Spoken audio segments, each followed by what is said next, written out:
तीसवा सोमवार व्रत कथा प्रारंभ अर्थात जगन्नाथ स्वामी की कथा प्रारंभ। एक था भाट, एक थी भाटिन। भाट का नाम था कुदरती। वह बहुत गरीब था। एक दिन भाटिन ने अपनी लड़की और दामाद को खिलाने की इच्छा प्रकट की। भाट राजी हो गया। वो कई गांवों से भिक्षा मांग कर लाया। उसे खूब सामान मिला। भाटिन ने भी अच्छा अच्छा भोजन बनाया। भोजन बनाकर वो हाथ पैर धोने बाहर गई। भाट ने जब तक घर में जाकर रसोई देखी तो वहां केवल एक बड़ी और एक छोटी दो ही रोटियां थी। भाट भाटिन ये देख करके बहुत दुखी हुए। उन्होंने दामाद को बड़ी रोटी परोसी और लड़की को छोटी रोटी खिला के दोनों को विदा किया। भाट ने उसी समय श्री जगदीश के दर्शनों की यात्रा की। भाट घर से चलकर रास्ते में जा रहा था। उसने देखा बहुत सारे लोग पत्ते तोड़ करके दोनों पतले बना रहे हैं। लोगों से पूछने पर उसे ज्ञात हुआ कि राजा के यहाँ जगदीश का भंडारा है। तब वो भी उन्हीं लोगों के साथ काम करने लगा। शाम को सब लोगों के साथ भाट भी राजा के महल में गया। पत्तल वाले पतले देकर के भोजन करने बैठ गए। भाट भी एक जगह बैठ गया। उसने एक पत्तल में भोजन किया और दूसरा पत्तल बांधकर एक मटकी में रख दिया। सायकाल छाछ बेचने वाली स्त्रियां नगर से अपने गांव को जा रही थी। उन्हीं में से भाट के गांव की स्त्रियां भी थी। उसने उनमें से एक को वो मटकी दे दी। छाछ बेचने वाली भाट की सौगात लेकर के थोड़ी दूर चली होगी कि उसके सिर का बोझ भारी होने लगा। उसने बोझ को सिर से उतारकर भाट की पठौनी देखने की इच्छा से मटकी में जो हाथ डाला तो वो उसी में फंस गया।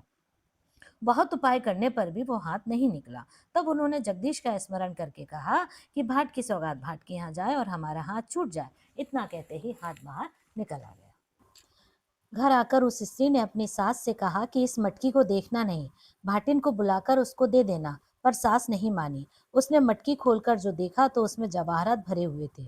उसने सोचा कि मटकी भर गेहूं भाटिन को दे दूं और ये जवाहरात अपने घर में रख लूं।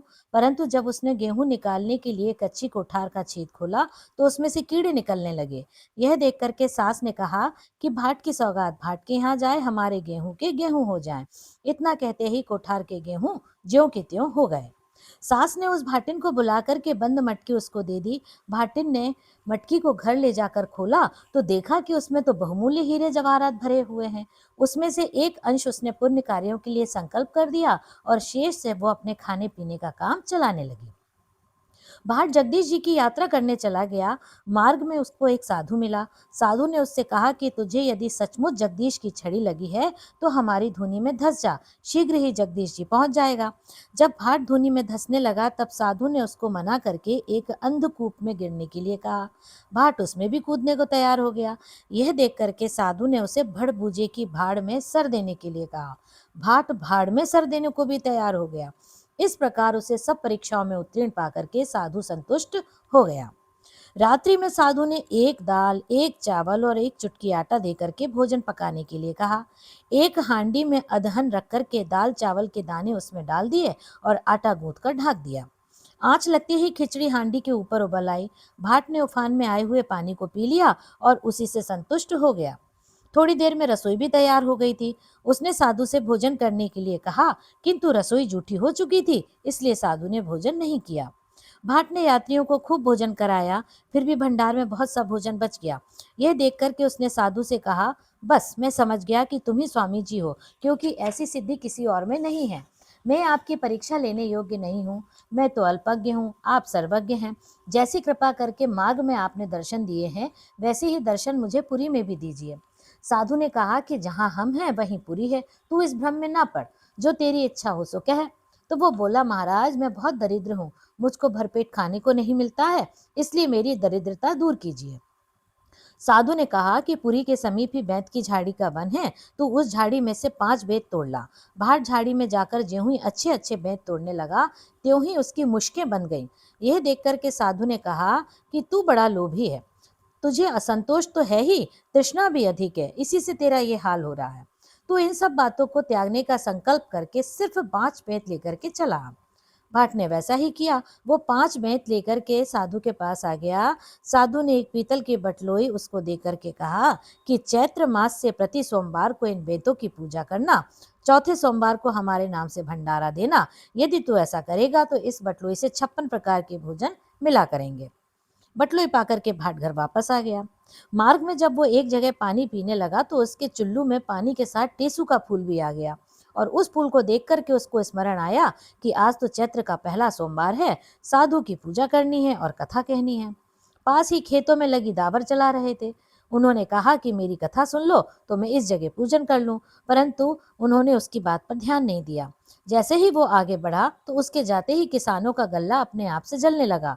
यह देख करके वो भाट को वापस बुला लाए। भाट ने बेतों की पूजा की और साधु की कथा कही। इसके बाद वो आगे चला गया।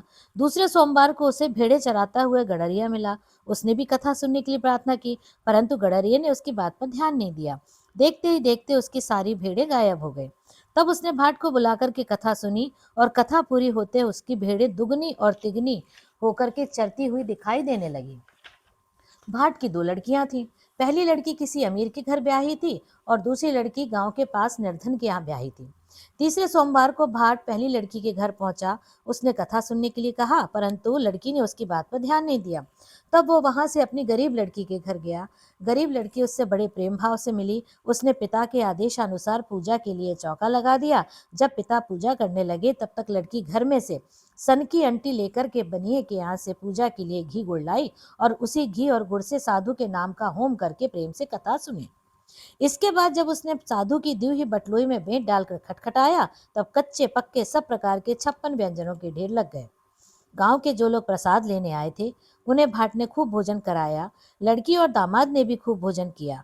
चलते समय भाट ने अपनी लड़की को श्री स्वामी जी का स्मरण करने का आदेश दिया। लड़की भी श्री स्वामी जी का स्मरण करने लगी, जिससे उसके घर में धन धान्य की बढ़ोतरी होने लगी। अपनी छोटी लड़की के यहाँ से भाट अपने गांव के पास पहुंचा तो उसको वहां विशेष चमत्कार दिखाई दिए। गांव के बाहर नए नए बाग बगीचे मंदिर तालाब आदि देख करके वो दंग रह गया। यह सब उसी का था। जिस दिन वो अपने घर पहुंचा उस दिन सोमवार था।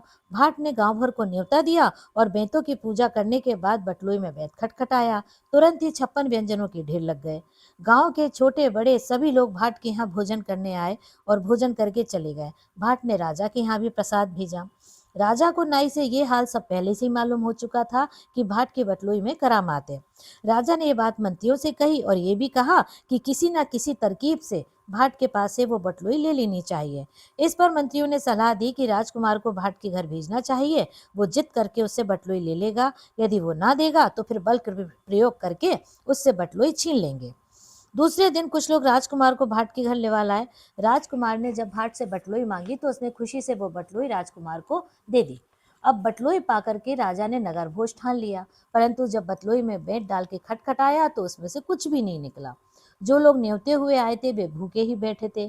कोठार में गल्ला भी नहीं था और राजा ने असंतुष्ट होकर के भाट को पकड़ने के लिए सिपाही भेजे, परंतु वो पहले ही चंपत हो गया था।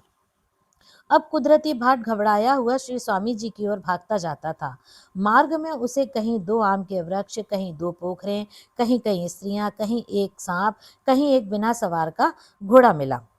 तो कहीं फिर आगे चला तो कहीं एक नदी, कहीं एक गाय और कहीं एक अध बने मकान का मालिक मिला। ये सभी दुखी थे। भाट सबके संदेशे लेता हुआ जब जगदीशपुरी के समीप पहुंचा तो पुनः स्वामी जी ने उसको साक्षात दर्शन दिए।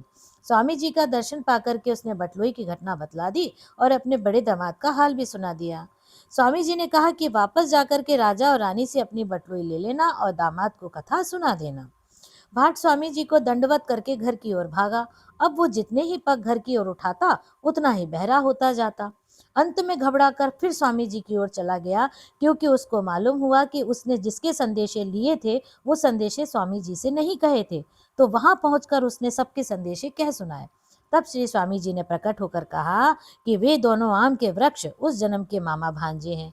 मामा ने भांजे की धरोहर खाई, इस पाप से उनकी ये दशा हुई है। तुम 5-5 आम दोनों पेड़ों में से खाना, तब सब उनके फल खाने लगेंगे।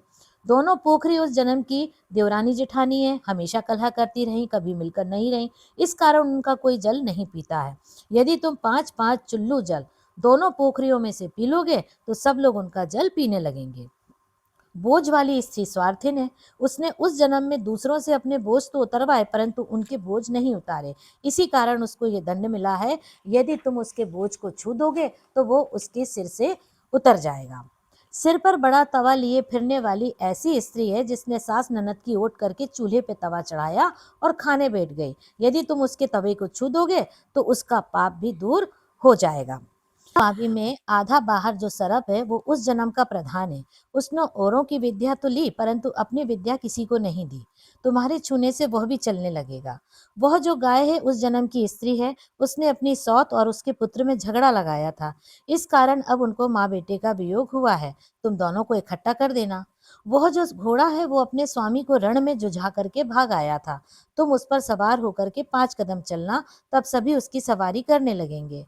महल के बावत साहूकार से कहना कि उसके नगर में कोई कुंवारी कन्या है जिसके कि माँ बाप गरीब है। यदि साहूकार उसको खोज करके ब्याह करा देगा तो साहूकार का महल उठ जाएगा और सारी इच्छाएं पूरी होंगी।